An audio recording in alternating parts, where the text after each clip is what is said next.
দেখতে দেখতে তো রমজান মাস প্রায় শেষই হয়ে গেছে। আজকে আমরা অনেক অল্প স্বল্প করে একটু ইফতারের আয়োজন করেছি। তেমন কিছু বানাইনি, সব কিছু ফ্রোজেন করা ছিল আর ওগুলোই না আমি এখন ভেজে নিচ্ছি। আসসালামু আলাইকুম, সবাই কেমন আছেন? আশা করি সবাই অনেক ভালো আছেন। আমরাও আল্লাহর রহমতে অনেক ভালো আছি। এই তো এখানে আম্মু কাবাব বানিয়ে নিয়েছিল। কাবাবগুলোকে প্রথমে ফ্রোজেন করে রেখে দিয়েছি আর এখন অল্প অল্প করে চারটা চারটা করে আমরা ভেজে খাই প্রতিদিন। আসসালামু আলাইকুম, কেমন আছেন সবাই? আশা করি ভালো আছেন। এই কাবাবগুলো আসলে বানিয়ে রাখাতে অনেকটাই উপকার হয়েছে, তাই না? কারণ এই কাবাবগুলো দুই একটা করে ভেজে খেতে অনেক ভালো লাগে। তো যাই হোক, এখন 4টা কাবাব ভেজে নিচ্ছি। যেহেতু আমরা আজকে 4 জন, তাই 4 জনের জন্য 4টা কাবাব ভেজে নিচ্ছি। আর আব্বু কাবাব বেশি পছন্দ করে না। আপনারা বলবেন যে আব্বুর জন্য কাবাব কেন ভাজি না? আব্বু তো নিজে আমাদের জন্য কাবাব বানিয়ে আনে আর আব্বু নিজে খায় না।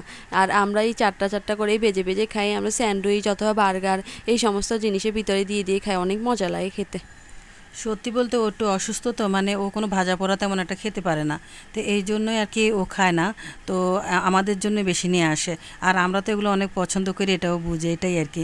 এই জন্য ওর জন্য রাখলেও কোনো লাভ হয় না, মানে ও খায় না, পরবর্তীতে আমাদেরই খেতে হয়।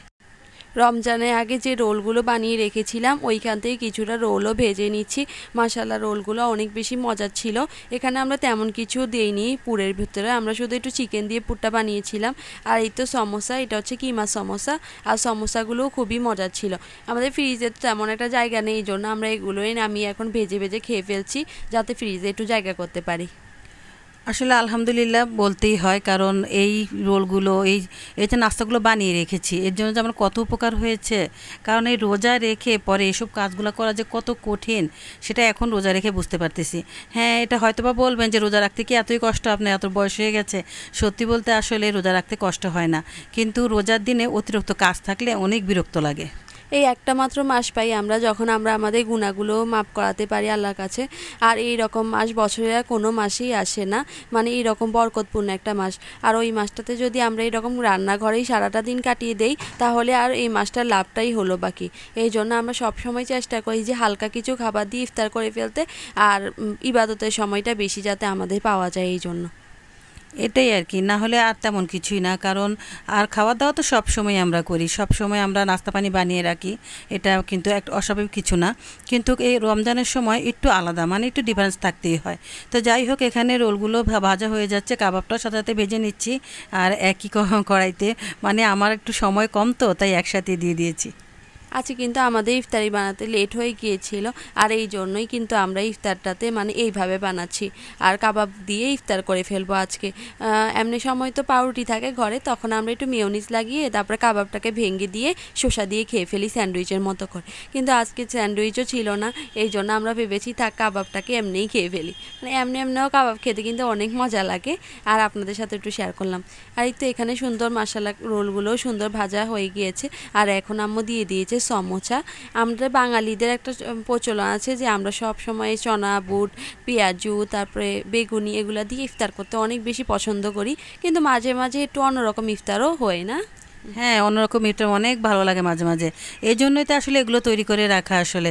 না হলে কিন্তু আমরা তো বেশিরভাগে আমাদের সময়কার কথা বলি আর কি, মানে আমাদের সময় বেশিরভাগ চনা বুট মুড়ি এগুলো ছাড়া কোনো কিছুই তৈরি করতো না আমাদের গার্জিয়ানরা। কিন্তু এখন তো আমরা অনেক কিছু তৈরি করি, তাই না? হ্যাঁ, আমরা মানে লেট হয়ে গিয়েছিল ইফতারি তৈরি করতে, কিন্তু 20 মিনিটের মতো লেগেছে এই ইফতারিগুলো প্রিপারেশন করতে আমাদের। তেমন একটা বেশি সময় লাগেনি। যখন আপনাদের এরকম মাঝে মাঝে একটু শপিং করলে বা করলে একটু লেট হয়ে যায় আমাদের ইফতারি তৈরি করতে করতে, তখন চাইলে এরকম ফ্রিজ থেকে বের করে ভেজে খেয়ে ফেললেই হয়ে যায়। সুন্দর ইফতারিগুলো তৈরি হয়ে গিয়েছে আমাদের। আর এখানে একটা চিংড়ি মাছ আমি দিয়েছি একটা কাককে, ও সবসময় আম্মুর কাছে আসে কিছু খাওয়ার জন্য।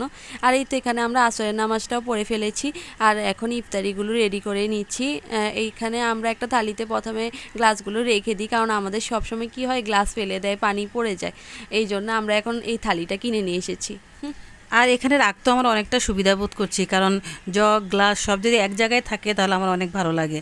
আর পানি ঢালতেও সুবিধা হয়। সব সময় বেশিরভাগ সময় ইফতারের সময় আমার বিছনা একবার হলেও ভিজে, আর এই জন্যই এই পদ্ধতিটা করা আর কি। এই তো এখানে আব্বু আমাদের জন্য কমলা জুস নিয়ে এসেছে। আর এই জুসটা এত বেশি মজার কি বলবো, কিন্তু একটু চিনি কম, সুগার একটু অনেক কম দিয়েছে এখানে। যারা বেশি চিনি খায় তারা চাইলে চিনি দিয়ে খেতে পারে। আর এই তো কাবাব, আব্বুর হাতের কাবাব এত বেশি মজার হয় যে আমরা যদি সারাদিনও বসে বসে চেষ্টা করি তাও আব্বুর মতো কাবাব বানাতে পারি না। থাক বেশি বলবো না, আবার আব্বুর গর্ববোধ করে আম্মুর কাবাবকে ছোটো করা শুরু করে দিবে।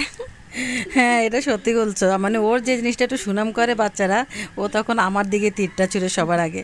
তো যাই হোক, এই যে খেজুরটাও নিয়ে নিয়েছি, কারণ খেজুর ছাড়া তো ইফতারি চলেই না। আজকালকার সময় তো খেজুরের দাম এত বেশি বেড়ে গেছে যে আমরা তো না হয় একটু একটু খেজুর খেতে পারি, কিন্তু আমি চিন্তা করি যে গরিবরা তো একটু খেজুর খেতে পারে না, মানে এত বেশি দাম হয়ে গিয়েছে খেজুরের। আমাদের তো আল্লাহর রহমতে এবার অনেক খেজুর এসেছে, গিফটও পেয়েছি কিছু, এই জন্য বেশি খেজুর হয়ে গিয়েছে এবার, আল্লাহর কাছে শুক্রিয়া। হ্যাঁ, এটাই আসলে অনেক খেজুর হয়ে গেছে। যাই হোক, আর এখানে নিয়ে নিয়েছি কিছুটা আপেল কেটে নিয়েছি, আর একটু আঙুরা ছিল ওগুলো নিয়ে নিয়েছি, আর এখানে শসা আর পুদিনা পাতা নিয়ে নিলাম। আর এই যে ইফতারিটা বানিয়েছি এটা আপনাদের সাথে শেয়ার করিনি বানানোর সময়, কিন্তু ওই যে বানিয়ে ফেলেছি।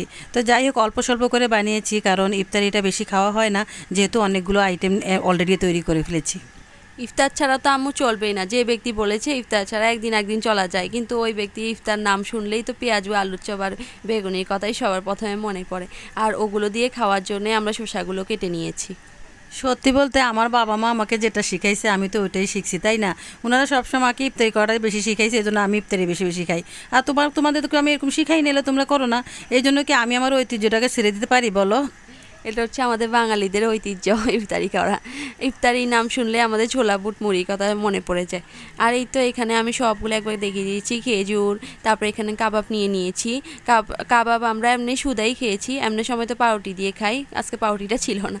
আর এই তো এখানে কিছু ফলও কেটে নিয়েছি, ফল বেশি খাওয়া হয় না আমাদের ঘরে, এর জন্য আমি অল্প করে কেটে নিয়েছি, কারণ পরবর্তীতে না এগুলো ফ্রিজে ঢুকিয়ে রাখতে হয়, অথবা আম্মুকে অথবা আমাকেই খেয়ে ফেলতে হয়, এই জন্য আমি অল্প করেই কাটি যাতে শেষ হয়ে যায়। আর এই তো এখানে আম্মু রান্নার প্রিপারেশনও নিয়ে নিয়েছে আজকের, মানে সেহরিতে আমরা কি খাবো, এই জন্য আম্মু সেহরিতেই দেখেন এটা কি পাতা নিয়েছে আমি জানি না, কিন্তু একটা আসলে ফুলকপি আনেছিলাম, একটা ফুলকপি আনছি যে এত তাজা ছিল ফুলকপিটা যে পাতাগুলো আমার ফেলে দিতে ইচ্ছে করছিল না, তাই আমি ফুলকপির পাতা সহই নিয়ে নিয়েছি। খেতে কিন্তু অনেক ভালো হয়েছিল। আর এই তো এখানে গোল গোল করে করল্লাও কেটে নিয়েছে, আমি আম্মুকে বলেছিলাম যে গোল গোল করে করল্লা ভাজি খেতে আমার অনেক ভালো লাগে, এই জন্য আম্মু গোল গোল করেই কেটে নিয়েছে। কিন্তু আম্মু আমাকে বলে নাই যে আমি আজকে অল্প তেলে করল্লা ভাজি করব, এই জন্য আমার করল্লা ভাজি মানে একদমই বাজে হয়ে গিয়েছে। তোমার কাছে বাজে লাগছে, কিন্তু আমার কাছে কিন্তু ভালোই লাগছে। কিন্তু গোল গোল করে কাটলে কি ফ্রাই করলে বেশি ভালো লাগে, যেহেতু এখন রমজান, এত তেল দিয়ে ভাজা পোড়া খাওয়াটা ঠিক হবে না, যেহেতু ইফতারের সময় আমরা কতগুলো ভাজা পোড়া অলরেডি খাই, তো এই জন্যই আমি আর বেশি তেল দিয়ে ভাজিনি, অল্প তেলে ভেজেছি। এখন অল্প তেলে ভাজাতে ওর মনটা খারাপ হয়ে গেছে। তো যাই হোক, এখানে তরকারিটা বসিয়ে দিয়েছি, আর আমার সেই পাতালতার তরকারি দিয়ে দিলাম সব কিছু। আর এখন এগুলোকে ভালো করে কষিয়ে তারপরেই আমি ফুলকপিটা দেবো, আগে দেবো না, যেহেতু ডাটাগুলো সিদ্ধ হতে একটু সময় লাগে। আমার নানু সবসময় আম্মুকে বলে যে তুমি যেটার সাথে যেটা যায় না ওটার সাথে ওটা মিক্স করে ফেলো, তোমার এই অভ্যাসটা কোত্থেকে পেয়েছো, কারণ নানু সবসময় যেটার সাথে যেটা যায় না ওটা মিক্স করে না, আম্মু সবসময় মানে সব কিছু মিক্স করে এক্সপেরিমেন্ট চালায়। এটা আসলে আমি আমার এই দাদির কাছ থেকে অভ্যাসটা পেয়েছি। আমার দাদি যেটার সাথে যেটা যায় না সেটাই চালিয়ে দিত, আর আমরাও সেটা মানে প্রথমে একটু বকাবকি করতাম, কিন্তু পরে খেয়ে দেখতাম না ভালোই হয়েছে। এই থেকেই আমি আমার দাদির কাছ থেকে এটা শিখেছি, কিন্তু আমার আম্মা আবার এই ধরনের একদম পছন্দ করে না।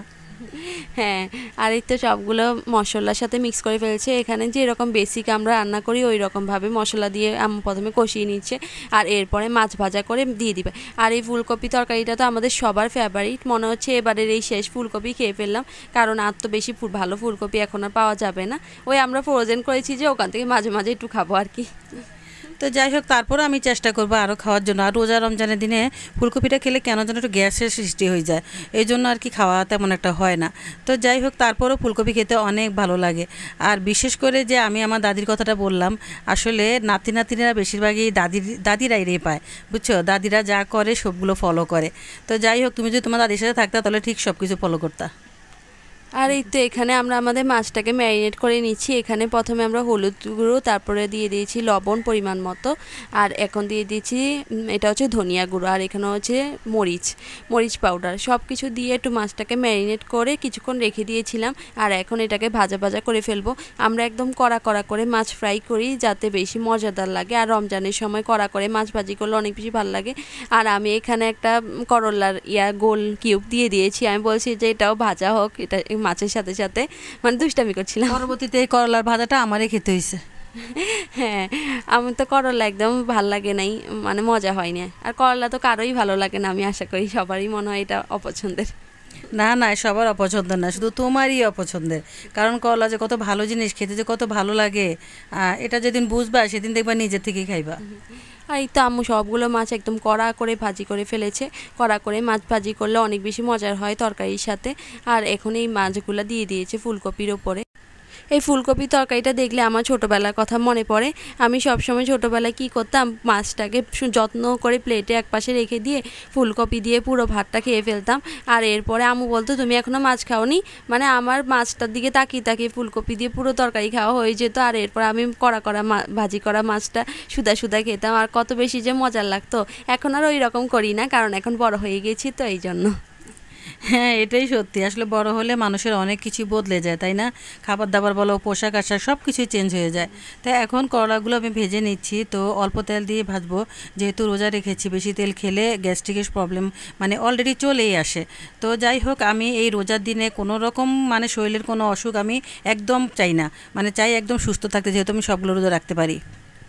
আর এমনিতেও তো আমাদের তেলটা অনেক বেশি এখন খুঁজে পাওয়া যাচ্ছে না, অল্প অল্প তেল খুঁজে পাওয়া যাচ্ছে। আর আমরা তো সয়াবিন তেল খাই, আর ওটা একদমই পাওয়া যাচ্ছে না। এই জন্য আমরা অল্প তেল ব্যবহার করছি, যাতে এই এক বোতল তেল দিয়ে 1 মাস চলে যেতে পারে। আর এই তো এখানে আম্মু পরের দিনের জন্য কিছুটা ডাল ব্লান্ডার করে রাখছে, যাতে পরের দিন পেঁয়াজু বানাতে একটু সুবিধা হয়, তাড়াতাড়ি হয়ে যায়। আর এখানে তাসিন কার্টুন দেখছিল, আর আমি ওর সাথে একটু দুষ্টামি করছিলাম। ওকে না কার্টুন দেখার সময় কেউ ডিস্টার্ব করলে অনেক বেশি রেগে যায়, আমার থেকে ওটা বেশি অনেক মজা লাগে। সত্যি, আসলে রোজা রাখছে তো এখন কোনো কাজ খুঁজে পাচ্ছে না, মানে পড়তেও ভালো লাগতেছে না, ব্রেনে নাকি কাজ করছে না, মানে কি পড়বে, মুখ দিয়ে আসছে না। তো যাই হোক, ছোট মানুষ, তারপর বললো যে কার্টুন দেখার জন্য, তো দিয়ে দিলাম, যে যাও তুমি কার্টুন দেখো বসে বসে। আর এই তো লাস্ট ফিনিশিং আম্মু করে নিচে একটু ধনিয়া পাতা দিয়ে। ধনিয়া পাতা দিয়ে যদি গার্নিশিং আমরা না করি, তাহলে তো আমাদের বাঙালিদের ভালোই লাগে না। আর আম্মুর এই তো ঐতিহাসিক করলা ভাজি হয়ে গিয়েছে, এটা আম্মু 2 দিন পরে নিজেই খেয়েছে। আমাদের থেকে করলা ভাজি একদমই, আর রোজা দিয়ে তো করলা ভাজি একদম মুখেই উঠানো যায় না। আমার কাছে ভীষণ ভালো লেগেছে, আমি কিন্তু মজা মজা করে খেয়েছি। আর তোমরা খাও নাই, তাতে আমার ভালো হয়েছে, আমার ভাগ একটু বেশি পড়ছে। আল্লাহ হাফেজ, সবাই ভালো থাকবেন, সুস্থ থাকবেন। আল্লাহ হাফেজ।